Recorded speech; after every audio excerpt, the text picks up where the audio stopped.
তো আমরা আছি এখন সেবক রোডে আনন্দলোক হসপিটালে জাস্ট উল্টো দিকে। এখানে অনেকগুলো লাইন দিয়ে একটার পর একটা বাইকের দোকান আছে।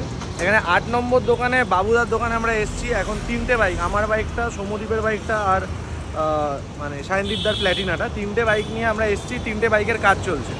ফার্স্টেই শুরু হয়েছে আমার বাইকটার কাজ করা। তো দোকানটা খানিকটা এরকম দেখতে। এইটা হচ্ছে সেবক রোডটা পুরোটা, এটা পুরোটা সেবক রোডটা। আর ওইখানটা রয়েছে আনন্দলোক হসপিটালটা, ঠিক আছে। আর এই জায়গাটায় পুরো লাইন দিয়ে দোকান আছে। যদিও এখনও দোকান খোলেনি, দাদা আমাদের রিকোয়েস্টে ফোন করার পর এসে সকাল সকাল এসে দোকান খুলেছে। তো কারেন্টলি আমার বাইকটার কাজ শুরু হয়েছে, হেড মানে ওয়াইজার টাইজার খোলা শুরু হয়ে গেছে। আর এখানে রয়েছে সৌম্যদীপের বাইকটা, সৌম্যদীপের অয়েল সিলটা কেটে গিয়েছে আর কি। এই অয়েল সিলটা, ডান দিকের অয়েল সিলটা কেটে গেছে। আর একটা হচ্ছে এই হচ্ছে প্ল্যাটিনার ব্যাটারিটা খোলা হচ্ছে, চার্জে বসানো হবে। তো এরকমটা কারেন্টলি আমাদের এখন সিচুয়েশান। তো দেখা যাক আলটিমেটলি কী হয়। খুব চাপ লাগছে, মানে মুড অফ তো রয়েছেই, প্লাস খুব চাপও লাগছে। নেক্সট আপডেট তোমাদেরকে সম্ভবত মানে প্রে করো যেন নেক্সট ভিডিওটা হয় যে বাইকটা ফিক্স হয়ে গেছে। আচ্ছা, আমার সাথে কিন্তু কনস্ট্যান্টলি ওরা বসেছিল, ওরা 3জন কনস্ট্যান্টলি। না, তোমার তো বাইক খারাপ ছিল, ঠিক আছে, বাট ওর কাজটা কিন্তু পরে করালেও হতো। সমজিৎ কিন্তু স্পেশালি আমার জন্য এখানে এসে ওয়েট করছে। আর তোমার নামটা বলে দাও একবার। দেবনীলও এসে আমার সাথে এখানে বসে আছে। দেবনীলের কিন্তু বাইকের কোনো প্রবলেম নেই, বাই দ্য ওয়ে। আমার থাকা তো কর্তব্য ভাই, তুমি আমাদের সঙ্গে রাইডে এসছো, তাই না? থাকাটা কর্তব্য, না থাকলে তো মানে তুমি বলবে যে আমার বাইক খারাপ হয়ে গেছিল অ্যাডভেঞ্চার মোটর রাইড 2-তে, কেউ পাশেই ছিল না। আমরা এরকম ব্যাপারটা একেবারেই নয়। ওরা একটু আমার আর ঋষভের আলাদা একটা সম্পর্ক আছে বাইক খারাপে। আচ্ছা, হ্যাঁ, বাইক খারাপে আমরা আমাদের মনসুন মোটর রাইডেও বাইক খারাপ হয়েছে, বাইকের সমস্যা হয়েছে, এটাতেও হয়েছে। তাহলে কি আমার বাইক খারাপ হলে আমি আগে থেকে তোমায় বলে দেবো? হ্যাঁ, তোমারটাও হবে বেটার, এটা পরের বার থেকে আমি নোটে রাখবো। তো আমাদের কিন্তু ফল্ট বেরিয়ে গেছে। এখানে ইগনিশনের তারটায় দুটো তার জোড়া ছিল, সেই জোড়া জায়গাটা থেকে শর্ট হয়ে গিয়ে আর কি ব্যাপারটা হয়েছে। তো যেটা তোমাদেরকে বলছিলাম, ফাইনালি হয়ে গেছে। আর খুব ছোটো বিষয় ছিল, দুটো তার কাটা ছিল, সেই কাটা তারটায় টেপটা যেটা মারা থাকে সেই টেপটা কোনো মতে সরে গিয়ে দুটো তার শর্ট হয়ে গিয়ে ঘটনাটা ঘটেছে আর কি। তো খুবই ছোটো একটা বিষয় ছিল। আমি অত্যাধিক খুশি, আমি জানি না এখন কীভাবে এক্সপ্রেস করবো, বাট প্রচণ্ড শান্তি লাগছে, প্রচণ্ড ভালো লাগছে। তো চলো এবার মোটো ব্লগ হবে। এবার হবে কোথায়? গ্যাংটক। যাবো কোথায়? গ্যাংটক। ডিরেক্ট তোমাদের সাথে দেখা হচ্ছে মোটো ব্লগই। সেটা আমরা কিন্তু ফাইনালি বেরিয়ে পড়েছি। তো ভীষণ এক্সাইটেড। এখন সময় হচ্ছে কটা? 12টা 27। আমরা আরামসে টাইম নিয়ে জলখাবার টাবার খেয়ে বেরিয়েছি এখান থেকে, কারণ আমাদের এমনিতেও দেরি হবেই। সো তাড়াহুড়ো করে কোনো লাভ নেই। আপাতত শিলিগুড়ির জ্যামটা ক্রস করে আমরা তিস্তা বাজারে আর দাঁড়াবো না, কারণ এখান থেকে আমরা একটু ম্যাগি খেয়ে নিয়েছি। তিস্তা বাজারে দাঁড়ানোর আর কোনো দরকার নেই, পেট অলরেডি ভর্তি। একটু আরামসে ছবি টবি তুলতে তুলতে যাব, গিয়ে তারপর আরেকটু ওপরে গিয়ে আমরা দাঁড়াবো। এইটা হচ্ছে আপাতত প্ল্যান। চলো চলো চলো চলো চলো চলো চলো।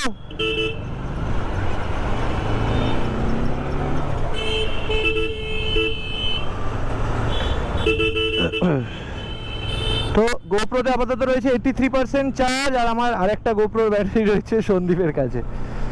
ঠিক আছে, হয়ে যাবে, অসুবিধা নেই।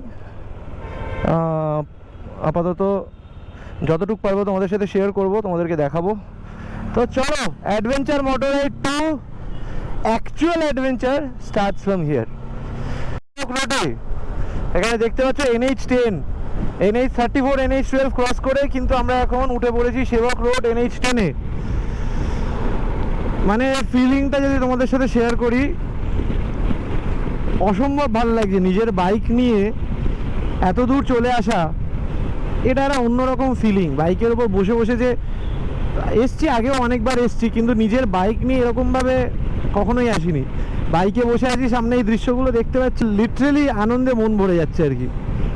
তো এখানে 60 to 70 স্পিড লিমিট রয়েছে, তাই জন্য মোটামুটি তার মধ্যেই আমরা স্পিড লিমিট রাখবো আপাতত। আমি মোটামুটি ম্যাপ লাগিয়ে নিয়েছি, এই আস্তে আস্তে সৌন্দর্য উপভোগ করতে করতে এগিয়ে যাচ্ছি। Adventure motor ride 2 Kolkata to Sikkim. আজকে আমরা যাচ্ছি শিলিগুড়ি টু গ্যাংটক।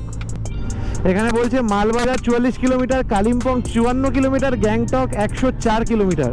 তো 104 কিলোমিটার আমাদেরকে আজকে টোটাল জার্নি করতে হবে, যেটা করতে মোটামুটি ধরো 4-4.5 ঘন্টা সময় লাগবে। সে মানে ওই চায়ের দোকানে আমাদেরকে তাই তো বললো। তো দেখা যাক কতক্ষণে করতে পারি। হ্যাঁ, কেন কেন বললে এখানে শ্যুট করে দিতে? পাহাড়ে ওঠার হ্যাঁ এই রাস্তাটা আমার সব থেকে ভালো লাগছে, হ্যাঁ, আর সেই রাস্তাতে আমি বাইক নিয়ে এসেছি। চলো চলো।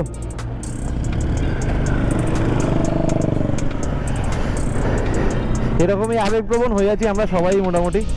মহানন্দা ওয়াইল্ড লাইফ স্যাংচুরি, তার পাশ দিয়ে চলে যাচ্ছি আমরা আপাতত। কি দারুণ লাগছে, কি অসাধারণ এই দৃশ্য, অপূর্ব অপূর্ব। এখানে এলিফ্যান্ট ক্রসিং জোন রয়েছে বেশ কয়েকটা, বোর্ড লাগানো রয়েছে সেই জায়গাগুলোতে। তো এরকম একটা ব্যাপার, অপূর্ব, জাস্ট ফাটাফাটি।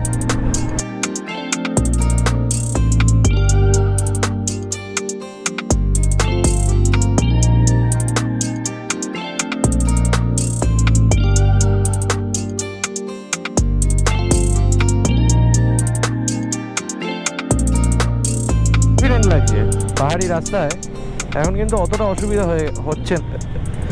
আর তাছাড়া হাইট ইনক্রিজের জন্য যদি কোনো সমস্যার কথা বলি তাহলে আমার একটা জিনিসই হয়, সেটা হচ্ছে মাথা ব্যথা। তাছাড়া আমার আর কোনো সমস্যা হয় না। Welcome to Kalimpong. কালিম্পং চলে যাচ্ছে ওইদিকে, আর আমরা চলে যাচ্ছি নিচে এইদিকে, মানে নিচের রাস্তাটা ধরে নিচের দিকে ডাউনহিল। আর কালিম্পং কিন্তু ওপরের দিকে চলে যাচ্ছে। রংপো থেকে 20 কিলোমিটার আগে আমরা কিন্তু এরকম একটা জায়গায় দাঁড়িয়ে গেছি। এরকম একটা ব্যাকগ্রাউন্ড দেখে ছবি টবি তুললাম। আমরা বেশ খানিকক্ষণ এখানে সময় কাটিয়েছি, 40-45 মিনিট সময় কাটিয়েছি। ভীষণ ভালো ভালো ছবি এসছে, ছবিগুলো সব তোমরা আমার ইনস্টাগ্রাম অ্যাকাউন্টে দেখতে পাবে, ইনস্টাগ্রাম পেজে দেখতে পাবে। তো ইনস্টাগ্রামটা যদি ফলো না করে থাকো, এখানে লিঙ্কটা আসবে, একবার ফলো করে নিও। আর এই ছবিগুলো সেখানেই পোস্ট হবে। তো ছবি টবি তুলে নেওয়ার পর এখানে আমাদের সাথে বিপ্লব দাও এসে জয়েন করে গেছে। তো বিপ্লব দা, রাজাদা আর শীর্ষেন্দু দাও আমাদের সাথে এসে জয়েন করে গেছে এখানে। এক সেকেন্ড। তো তোমরা ভাবতে পারো যে বিপ্লবদা, রাজাদা ওরা কোত্থেকে এসে জয়েন করলো। তো সকালবেলা আমাদের অনেক আগেই কিন্তু গোটা লাইন আপ এগিয়ে গেছিলো গ্যাংটকের উদ্দেশ্যে। ওরা কিন্তু যেখানে ব্রেকফাস্ট করেছিল সেখানে শীর্ষেন্দুদার ফোনটা ফেলে এসেছিলো। তো আমরা যেহেতু অনেক পরে স্টার্ট করেছি, আমরা বাইক ঠিক করে প্রায় 12টা-12:30 নাগাদ স্টার্ট করেছি, তোমরা ভিডিওতে দেখলেই।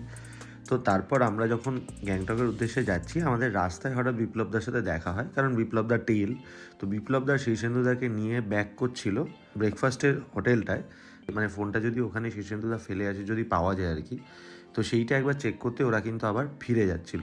তো সেখানেই রাস্তায় আমাদের সাথে বিপ্লবদার দেখা হয়, মানে গোটা টিমটা আবার জুড়ে যায়, অ্যান্ড তারপরে কিন্তু আমরা আবার কন্টিনিউ করি। তো আপাতত আমরা এখান থেকে বেরোচ্ছি, রংপোতে গিয়ে মোমো খেতে হবে আমাদের। এইটা হচ্ছে আমাদের ফার্স্ট টার্গেট। সবাই গিয়ার আপ হয়ে গেছে, সবাই রেডি হয়ে গেছে। এখানে সবার বাইকগুলো দাঁড় করানো আছে, সবাই রেডি হয়ে গেছে। আর এপারে সায়নদীপদা সুধীর আগ্রহে বসে আছে কখন বাইক চালাতে শুরু করি আবার। আর এইখানে কিন্তু দাঁড়িয়ে আছে আমাদের ডমিনার 400 ফুললি লোডেড।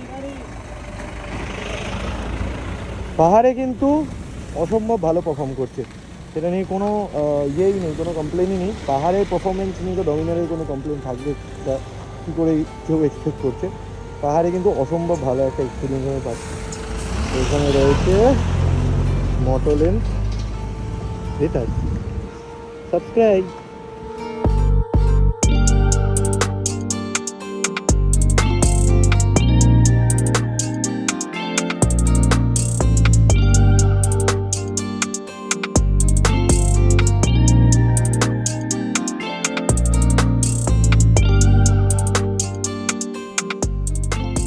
আমরা কিন্তু এসে পৌঁছে গেছি এখন রংপোতে। মোটামুটি গ্যাংটক পৌঁছাতে আরও 40 কিলোমিটার মতো বাকি আমাদের। এখন ঘড়িতে সময় হচ্ছে 4:10। আমরা এখন করছি ব্রেকফাস্ট, কারণ গিয়ে তারপর আমরা লাঞ্চ করব। তো এখন হাতে চলে এসছে গরম গরম চা আর গরম গরম মোমো। এই জায়গাটা থেকে, রেস্টিং প্লাজা বলে এই জায়গাটা থেকে আমরা এখন ব্রেকফাস্ট করছি। আর এইখানে হচ্ছে মোমোটা রয়েছে, আর এই হচ্ছে বাইকের অবস্থা কিন্তু খুবই বেহাল। মানে দেখো কাদা ফাদা লেগে, কারণ রাস্তায় এত ধুলো। লিটারালি হেলমেটটার অবস্থা দেখলেই তোমরা বুঝতে পারবে যে কী গেছে হেলমেটটা আর বাইকটা রেখে। তো মুখ চোখের অবস্থাও খুবই খারাপ, কোনো মতে একটু জল টল দিয়ে আমরা এখানে মোমোটা খাচ্ছি, একটু গরম চায় চুমুক দিচ্ছি, আর তারপর এগিয়ে যাবো গ্যাংটকের দিকে। আর চাটা একটু খেয়ে দেখি একবার। এরকম একটা জায়গায় এক চুমুক চা যদি পাওয়া যায় তাহলে কিন্তু কোনো কথাই হয় না, কি সবাই এগ্রি করবে এই বিষয়টা। তো চলো, আপাতত একটা ভালো খবর আছে যে শীর্ষেন্দুদার ফোনটা হারিয়ে গিয়েছিল সেই ফোনটা পাওয়া গিয়েছে। যিনি পেয়েছেন তিনি কিন্তু বলেছেন, তিনি কিন্তু কন্ট্যাক্ট করেছেন এবং আমাদেরকে রায়গঞ্জে আমরা যেদিনকে ফিরবো সেই দিনকে আমাদের সাথে কন্ট্যাক্ট করে তিনি ফোনটা ফেরত দিয়ে দেবেন। তো সেটা একটা ভালো নিউজ। তো চলো এবার আস্তে আস্তে আবার একটুখানি খেয়ে দিয়ে রেস্ট নিয়ে তারপর কিন্তু আমরা এগোবো গ্যাংটকের উদ্দেশ্যে।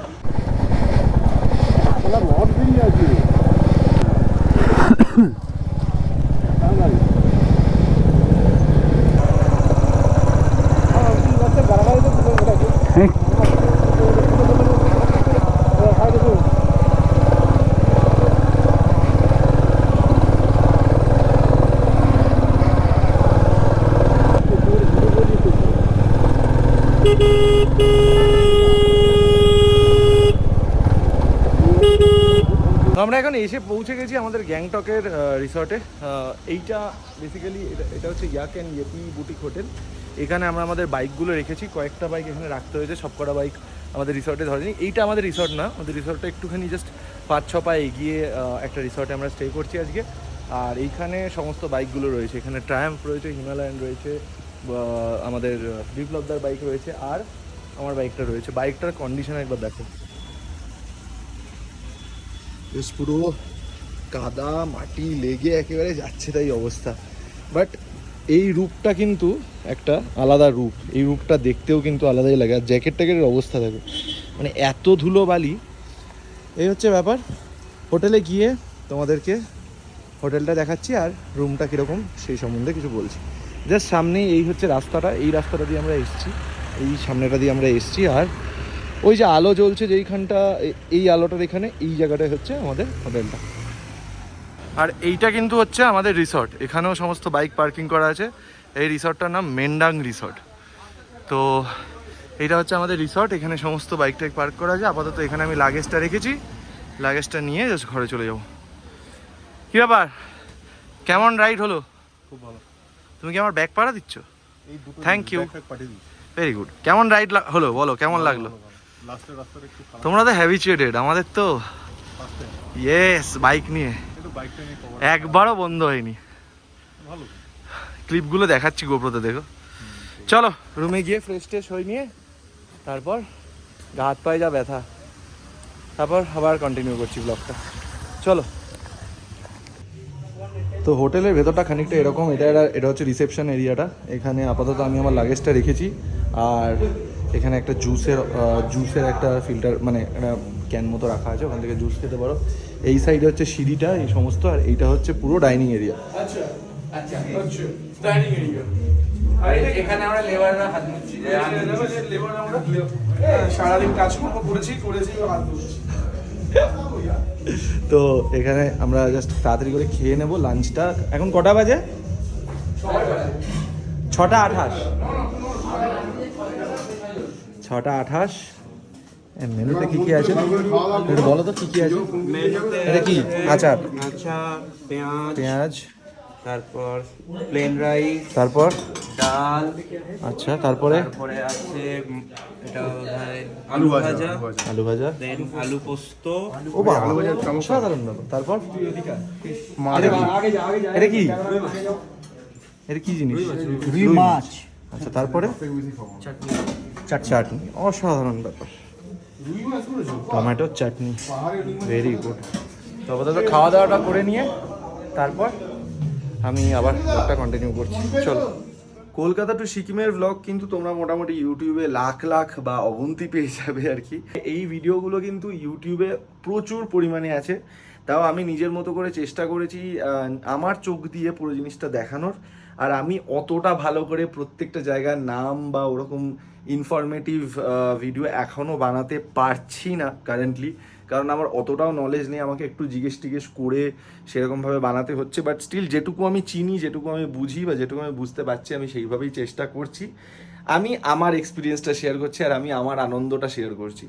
তো এইটাই হচ্ছে আমার ব্লগের পারপাস। যদি কোনো কারণে তোমাদের ব্লগটা ভালো লেগে থাকে তাহলে প্লিজ একটা লাইক করে যেতে ভুলো না। একটা লাইক করলে হয়তো তোমাদের কিছুই যাবে না, বাট আমার পরের ভিডিওটা বা এই ভিডিওগুলো বানিয়ে যেতে একটু মোটিভেশন আসবে আর কি। তো একটা লাইক করে যেতে ভুলো না। অবশ্যই জানিও কমেন্ট সেকশনে তোমাদের কেমন লাগলো।